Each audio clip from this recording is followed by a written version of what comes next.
결론부터 말씀드리면 그때는 골프를 치면 안 됩니다.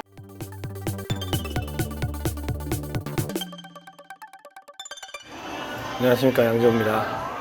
오늘은 오랜만에 커피숍에 나온 김에 애매한 부분들을 해소하는 시간을 가져보도록 하겠습니다.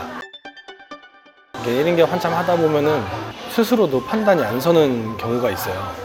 어떤 일을 할 때 그걸 잘하고 있는 건지 판단을 못하는 경우들이 있어요. 왜 그러냐면 함께 일하는 사람이 있는 것도 아니고 나처럼 똑같이 해왔던 사람이 있는 것도 아니기 때문에 판단의 기준이 없습니다. 그래서 과연 내가 지금 이거를 잘하고 있는 건지, 이 행동이 제대로 된 행동인지, 타이밍에 맞는 행동인지 판단을 못하는 경우들이 있거든요. 그 대표적인 케이스가 딱 2개 있어서 저는 어떻게 했는지를 말씀을 드려보려고 해요. 첫 번째 애매한 케이스가 뭐냐면 골프를 언제부터 쳐도 되나 하는 겁니다. 사실 돈 있으면 치는 거고 시간 있으면 치는 거잖아요. 1인격 한참 하다 보면은 어느 정도 돈이 좀 쌓여요. 다시 재투자를 하고 또 다시 쌓인 돈으로 다시 재투자를 하고 이렇게 하는데, 그것도 몇 번 재투자를 하다 보면 더 투자할 게 없어요. 그때는 신규 사업을 개발을 해서 투자를 새로 하든지 해야 되는데, 사실 그거가 되게 자주 있는 일은 아니거든요. 그래서 어느 정도 재투자도 하다 보면 현금이 남는 경우가 있습니다. 그때쯤 되면 이런 생각이 드는 거죠. 이제 뭐 친구들하고 골프도 좀 치러 가볼까? 이런 생각 드는 거죠. 치러 가볼까 하는 생각이 듦과 동시에 내가 이래도 되나 싶거든요. 과연 그때 내가 벌어들인 돈으로 골프를 치는 것이 맞는가 하는 거에 대한 얘기입니다. 결론부터 말씀드리면 그때는 골프를 치면 안 됩니다.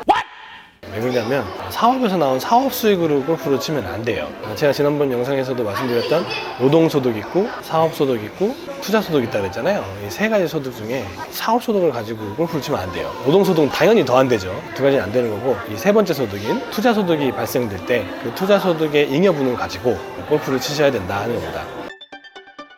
2번째로 애매한 부분이 있다 그랬죠. 벤츠는 언제 사야 되는가 하는 겁니다. 돈 좀 생기고 그러면 이제 남자분들은 거의 100이면 90명 이상은 이제 차도 좀 괜찮은 차로 바꿔볼까 하는 생각을 하게 됩니다. 그때 리스트업이 되는 차들이 보통 벤츠거나 BMW거나 국산차에서 외제차로 바로 넘어가는 그 타이밍이 돼요.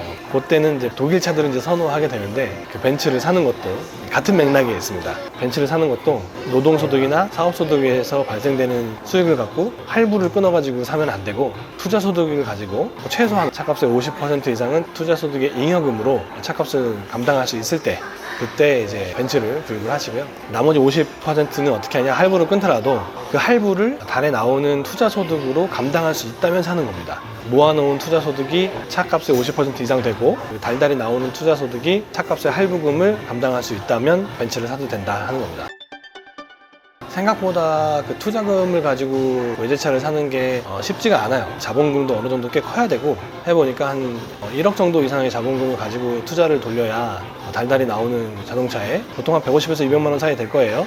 투자금도 어느 정도 커져야 되기 때문에 골프보다는 아마 벤츠 사는 게 더 뒤에 있습니다. 골프는 아무래도 투자소득이 발생되면 바로 칠 수 있지만 차 사는 건 그만큼 뒤에 있죠. 근데 사람들은 보통 이걸 거꾸로 해요.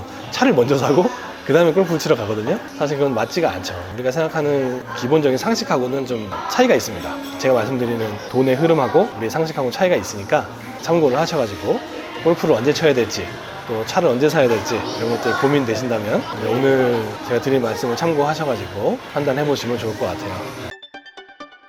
오늘은 1인격가가 돈을 벌고 나서 골프는 언제 쳐야 될지, 벤츠는 언제 사야 될지, 타이밍에 관련된 부분 3가지 소득 중에 노동, 사업, 투자 소득 중에 어떤 소득이 어떻게 발생돼야 소비성 지출을 가져갈 수 있는지에 대해서 알아봤습니다.